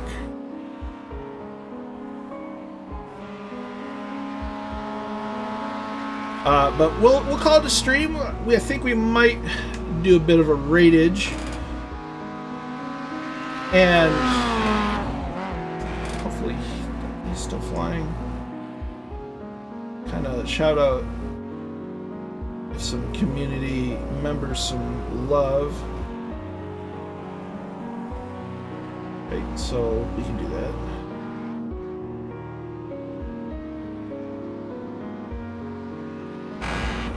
That's kind of what I was thinking. And, you know, by all means, on Discord, ask questions. I'm not going to have all of the answers I'll do my best to answer as much as I can. But I'm just happy that you all came around. You watched me drive. We had a bit of a crash, CTD, just kind of weird, but yeah, we'll figure it out. And so until Thursday, be good to each other. Stay safe out there. We'll catch you next time. Thanks.